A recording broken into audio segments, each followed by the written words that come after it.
Thank you, Shakila. It was really good hearing from you. And I should also say thanks to all our audience and organizers and this beautiful platform, which has given us an opportunity to meet each other virtually. And also, I see so much of live action going on in the chat box. So let's right away go to the chat box and look at what's happening there, all the amazing questions that are coming. And first, we'll take up a question for Hannah. Hannah, this question is to you, and it says there's a real tension when pressing for improvements to services in real time during the ongoing pandemic. In case this works to increase the confusion and potential trauma for women and partners, do you have any advice on this? Yes, look, I think probably consistency is the number one piece of advice, because I think most women and their partners understand there have to be changes and that there have to be sacrifices, and it can't be as normal. I think most of the women that we've interviewed have understood that. What they don't understand is when one day one thing's said to them and the next day something else is said to them, and then they hear from their friend who is going to a hospital down the road who's being told something quite different. And it's the inconsistency, I think, that women find very hard. I think the other thing that's really important is, as much as is possible, and of course we've never had COVID before, so this has been an unprecedented year, but we should base our advice and our recommendations and our restrictions that we have to impose on evidence. And I think there have been times when there's been very good reasons for what we've done, and women have really understood that. And there have been other times when I think some hospitals have gone against the evidence. For example, the recommendations about keeping the baby with the mother of skin to skin and breastfeeding. We've had some hospitals that wanted to did put out sort of edicts to say babies would be separated. And that is what leads to huge uncertainty when we've got the WHO and the leading professional bodies saying one thing and individual hospitals making up their minds and just suggesting things. So consistency, clear communication, and as much as possible, base it on evidence. Yeah, that's fantastic. I think that word consistency, to be able to provide care and information, so that it's uniform and consistent is good. You have another question, Hannah. It says, it's a practice-related question. Did you also see higher rates of induction and augmentation in order to hasten birth? And whether C-section rates high? It's a very specific question someone's asking you. Yeah, Hannah? It's a really good question. My easy answer to this is we don't know yet, because our data is always lagging, and we'll know next year better because we'll have analysed the data about the year of 2020. But what I can tell you is in some cases, yes, there's more being done when women do come in, but in other cases, we're actually finding women are coming into labour fully established, and in fact, as a result, are having less interventions. So there's a little bit of two things going on. One, the kind of the general stress of staff to, once the woman comes in, to get things moving and to clear beds and to follow that process. But on the other hand, we're seeing women come in later and not come to hospital unless they really need to be there. And that automatically reduces the levels of intervention. So I'm going to be absolutely fascinated to see what the data says next year about what actually has happened this year, because it is quite conflicting what we're hearing. Okay, thank you, Hannah. Let's take a similar question to Shakila, something like this. And someone has asked that many of us feel stillbirths are on the increase this year, and it's for more than 34 weeks. Do you feel the reason is reduction in the number of antenatal visits?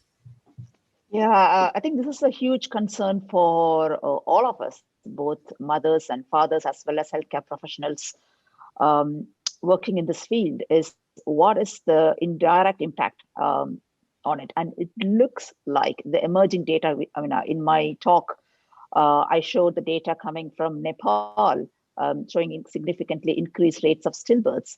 And we need to also take into consideration the Nepal data did not include those women who came to the institution with already no fetal heart herd. So in fact, the rate of stillbirth could be even higher than what was reported.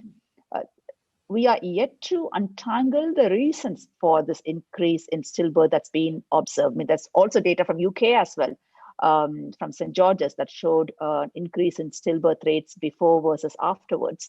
It could be due to a variety of reasons. One, women may not access care because of fear of getting infected when they go to the hospital, or the lockdown makes it more difficult for them to access services. It could be the healthcare professionals as well, particularly in institutions that prioritize COVID patients, are not able to care for pregnant women who just come with reduced fetal movements. And lastly, women with pre-existing medical conditions may not actually access care either because of their choice or because opportunities are not there. The ones that actually need to have a closer contact right from the beginning of pregnancy. So I think there are a variety of factors, and we are yet to untangle to understand why we are observing this phenomena. But it seems to be emerging that, yes, the rates of stillbirths seem to be higher during the pandemic than before. Thank you, Professor Shakila. There's one more question which is related to this, the same issues of mortality, morbidity. And someone is asking you, have you seen difference in mortality and morbidity across countries in the pandemic, or has the experience been the same? That's the work that we that's the work we currently are doing. So we've just started to untangle the maternal mortality rates in studies that have been reported. It's quite difficult as well, because we need to disentangle, is it a COVID-related death or is it something that's pregnancy-related? What exactly is happening? So hopefully we'll be able to provide this answer by early next year, and we will update it in our WHO Collaborating Center website, University of Birmingham. There's a link at the end of my talk where you can access. So to answer your question, no, we don't have that answer to that at the moment. Okay, so I hope those answers have been good for the ones who have asked the questions. And of course, you can still read more on it. But we come back now to Hannah, and there's a question which says, could you let me know the percentage of home births during COVID-19 in Australia? Again, we have this problem with the lagging data. So next year we will be able to tell you. This year we can only give you anecdotes and what is going on. We published a paper earlier this year where we'd done a survey of privately practicing midwives in Australia who do most of the home births, and it was quite clear they had a huge increase in inquiries. And so we were seeing a lot more women who wouldn't have necessarily chosen a home birth seeking out a midwife to have a home birth. We've also seen more women saying they're going to free birth, which is to birth without any attendant, because of the fear of hospitals. So, you know, we have to put out that reassuring message that if you need help and you need to have a professional, you think something's happening with the baby, that you need reassurance or checking, that hospitals are a safe place to go, and it's much better to get checked out than not. But on the other hand, I think there's a greater awareness in the community that actually staying out of hospitals as much as possible, if you are low risk and you have a competent midwife providing care, is also a very good option. So it has been good news for home birth, but I can't give you the exact statistics, sorry. Okay, Hannah, that's, I think we are hearing that type of information from many countries. And another question is here, which is related to the same thing of hospital birth or home birth, and which is, you know, the advantages and what has happened during COVID. Here's the question, which says, if the hospital, fewer visitors in the postnatal ward, if it was positive, was this just visitors or also partners? And if it was partners, was it other people's partners or one's own partner? I mean, this is, I think, a very important question. It's very important. when we designed the survey and we piloted it, first we interviewed women in depth, then we created a survey, and then we piloted on the women. They said this survey is too negative. There are some really positive things about COVID, and so we began to put in some positive questions. And we found overwhelmingly from midwives, from women, that they found having a reduction of visitors in the postnatal period a positive thing. They could spend more time with their partner, more time with their baby. They felt their baby was more settled. They felt breastfeeding went well. The midwives then independently said to us, it's so nice because we can spend time with the women. We don't have to keep coming back and saying, oh, you know, they've got visitors. Sorry, we'll come back later. So when we asked a question, we asked about, you know, what has been the effect of the pandemic on your household and you and your household. We found, interestingly, that a very high number felt it was positive, which we're exploring further. But when we break that down to primiparous women, first-time mums and subsequent mums, we find that it's predominantly more positive for those women who've already got children compared to women who haven't got children. It was not as positive for women who hadn't had a child. And when we ask them why, what is it? It's about actually having their partner around more. It's about everything slowing down. It's about family time. It's the fact that their partner is sitting down at the dinner table and might be the first time in months that they have actually been home in time to do family things. It's about the fact that the woman can go out and go to the shops and leave the children with the partner, but she doesn't have to take them all to the shops with her. So we found actually there's quite a lot of joy of reconnecting with family, with relationships, and also with partners starting to understand and connect and share more in the household work. So that has been very interesting. I am talking about an affluent country, Australia. So I want to acknowledge that, you know, it is very different in some countries, and we have not had the level of the pandemic that has occurred in some countries. Yeah, thank you, Hannah. But there's one more question related to the same issue. Can you, and it's a specific slide they are referring to, can you please confirm one of your slides seemed to say 40% of women reported feeling positive during this period? Obviously, the negatives need addressing, but are we sometimes too quick to reproduce a picture of women as weak and vulnerable when their levels of resilience can be wonderful? So I think you answered a little bit, but I think, yeah. Absolutely. And, you know, we got over 5,000 responses to our survey, and we've got hundreds and hundreds and hundreds of comments from women, and so many comments about the beauty of slowing down. And just to pick up on what Shakila was saying about stillbirths, we're also seeing in some of our developed nations actually a reduction in preterm birth. That in itself is very interesting. What is going on there? Is it because women are less stressed?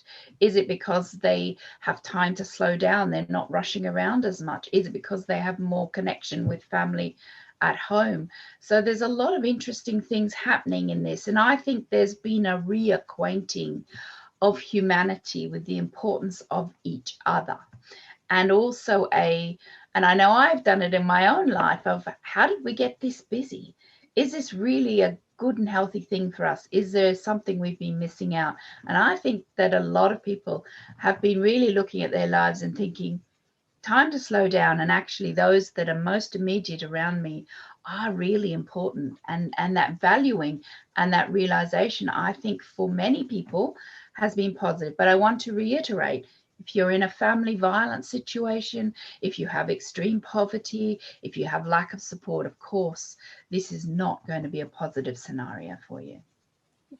Hannah, I think you raised a really important issue, and you did say that you were speaking about an affluent country and where facilities are available, where the speed of work has gone to such an extent that you feel this is positive.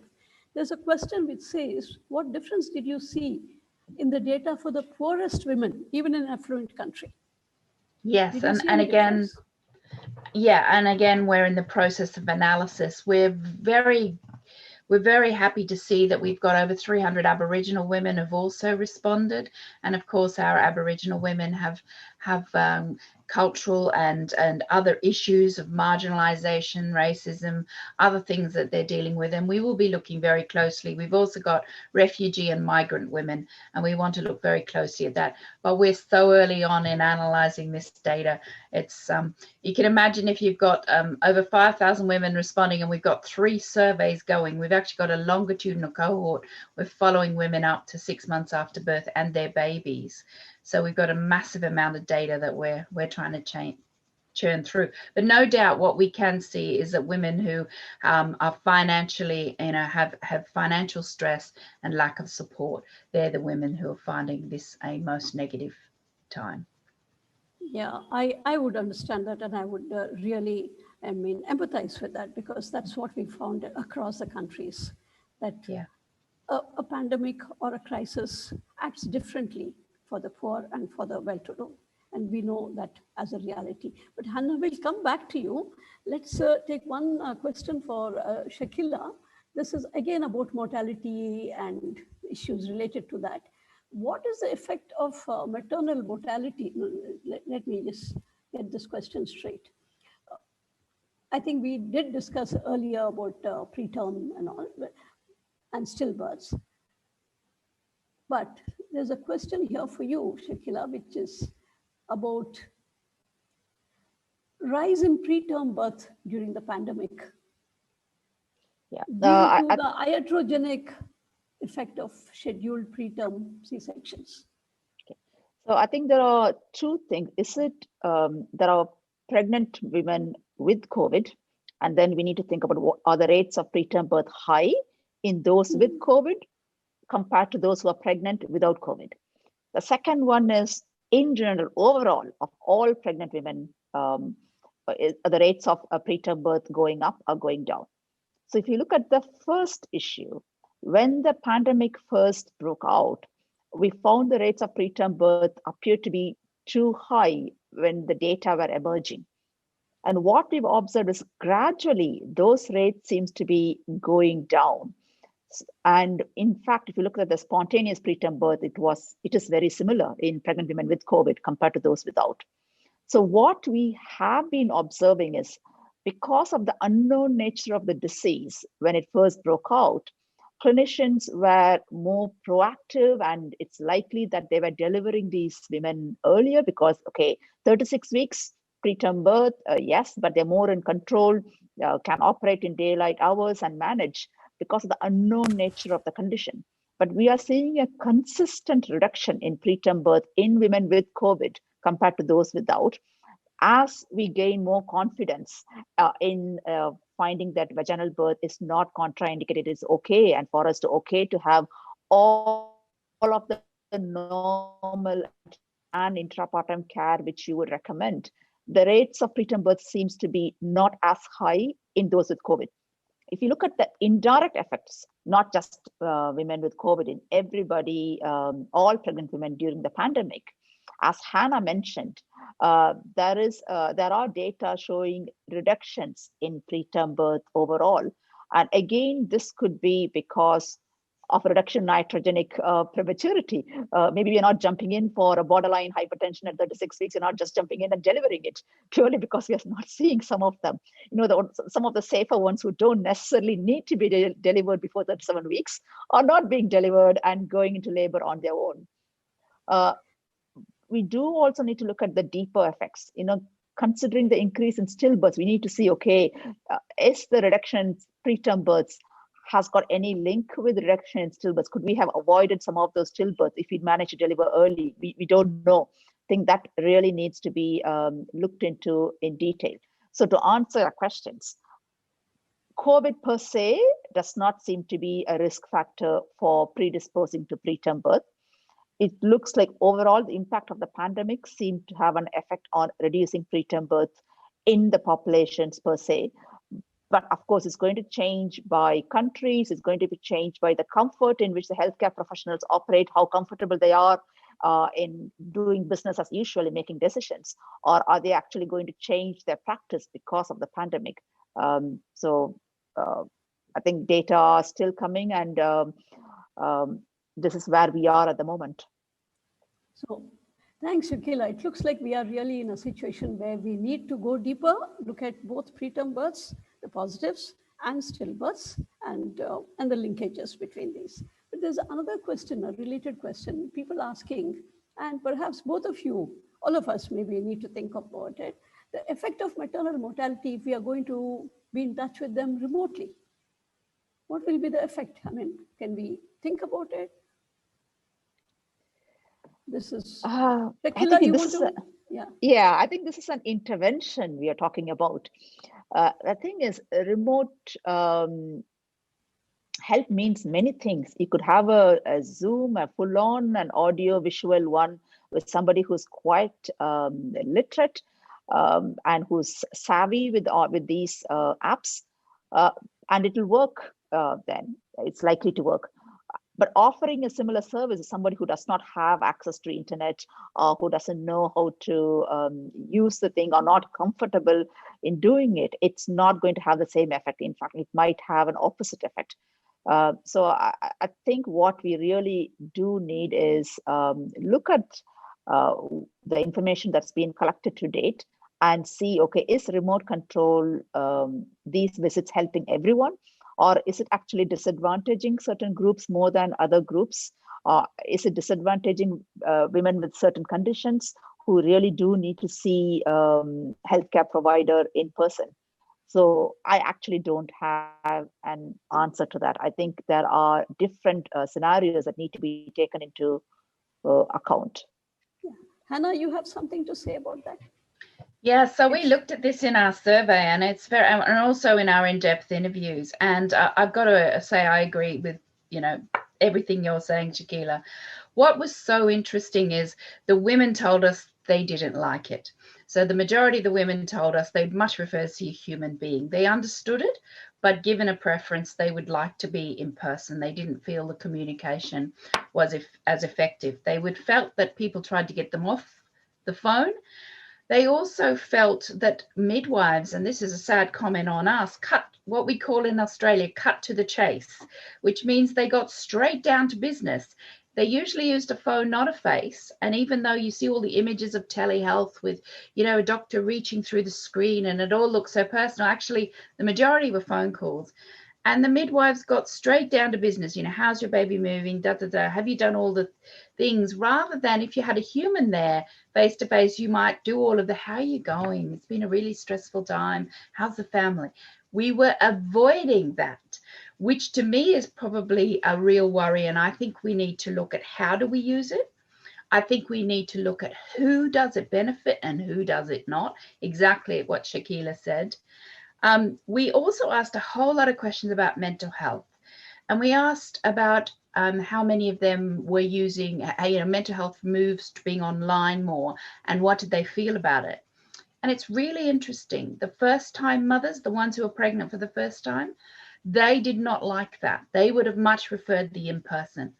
But the women who've got several children at home found it actually a positive thing to be able to do it remotely on the phone. So I think there is not one size fits all. I get very worried when I hear health services say, oh, well, we could save money, so let's just move to doing this. That I think is absolutely the wrong thing to do. I think we need to do research. I think we need to do consultation. And I think we need to understand how do we use it most effectively and who will it benefit the most. Oh, that's good. I agree. But yeah, we have another question. Professor Shakila, they say it's an important review, but did you see an association between anemia status and severity of COVID among pregnant women? And there is another, first maybe deal with that. Yeah. No, we haven't seen that. It's only because of the lack of data that have been reported.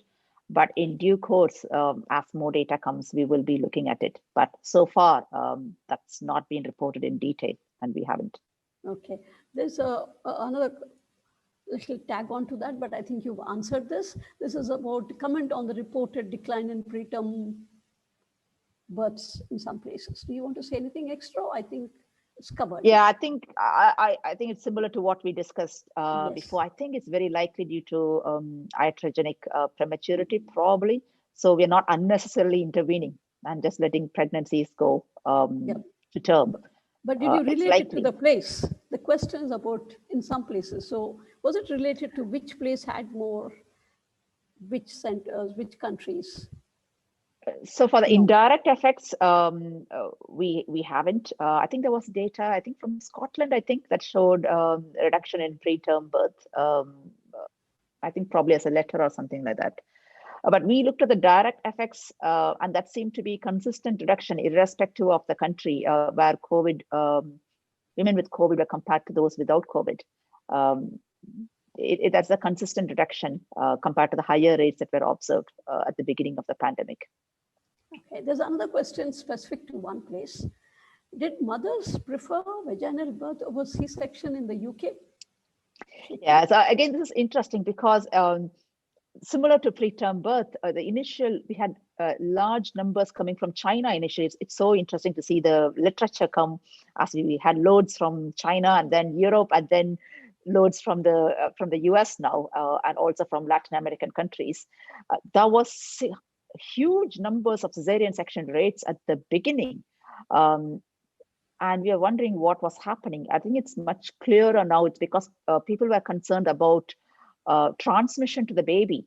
And therefore, cesarean section was perceived to be a safer alternative initially.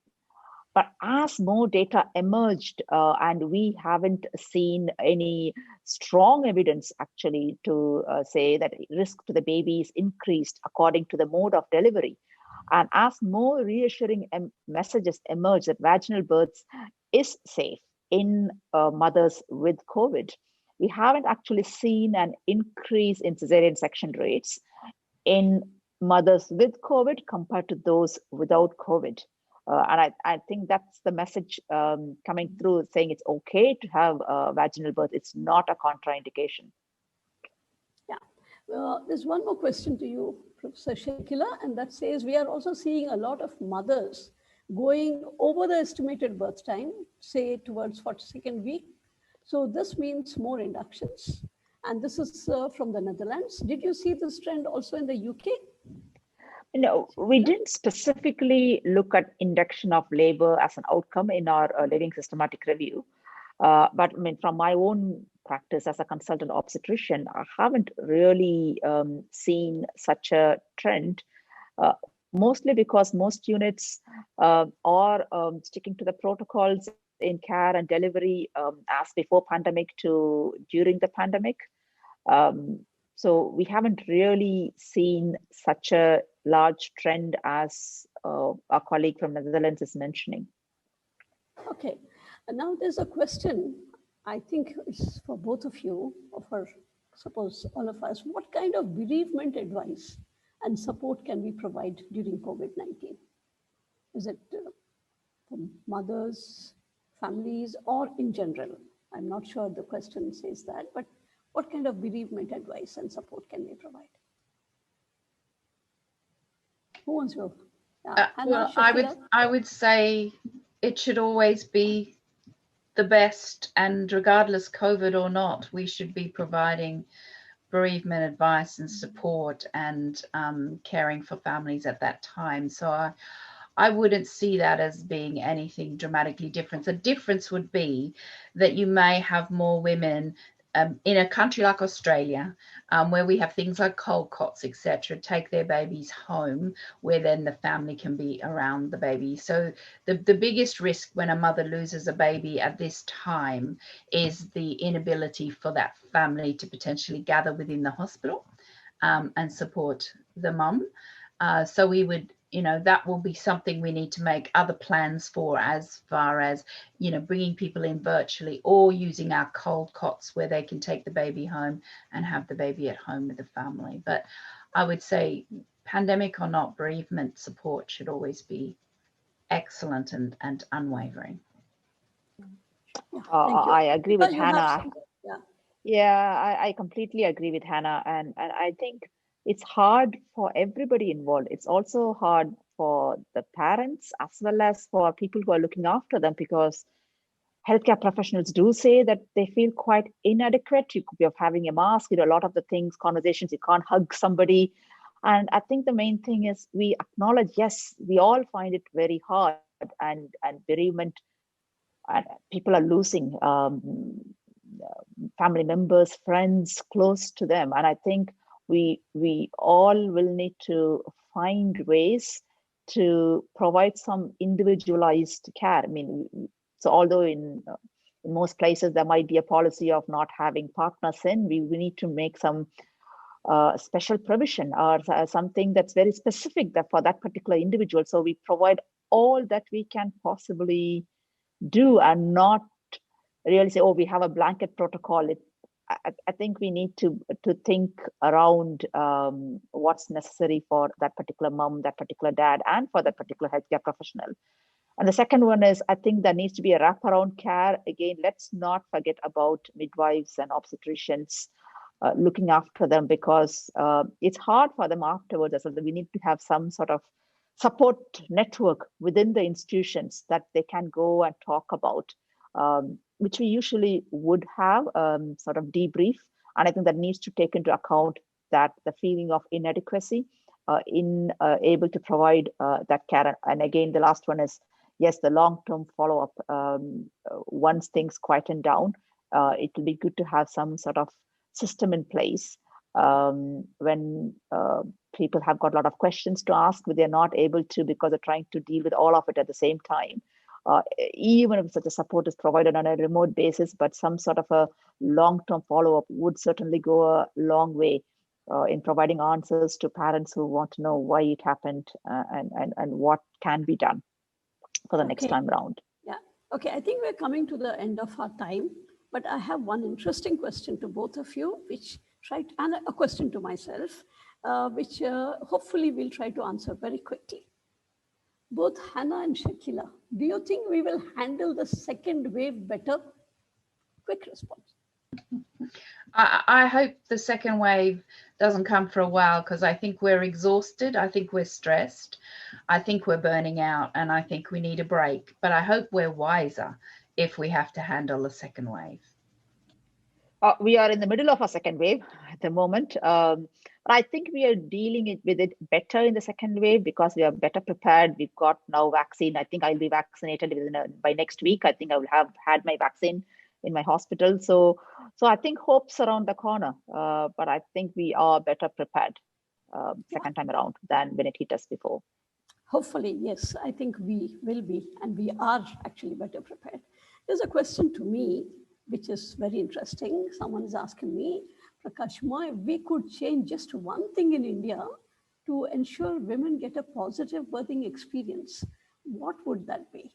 What is that one change we should all put our efforts into on a priority? Now, this is so difficult to answer because I want so many things. But if it's just one thing for a positive experience for women, I would say a beautiful home to birth with a very skilled and sensitive midwife and an obstetrician and vehicle standing by close. This is what I would like. This is a package.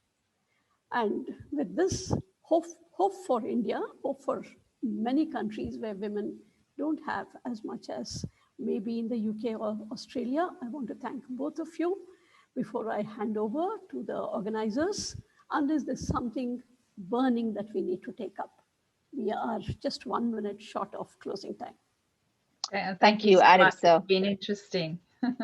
It's been a pleasure to be here, and great job to the organizers. Fantastic conference. Looking forward to meeting in person the next time around. Yes. So I hand over to the organizers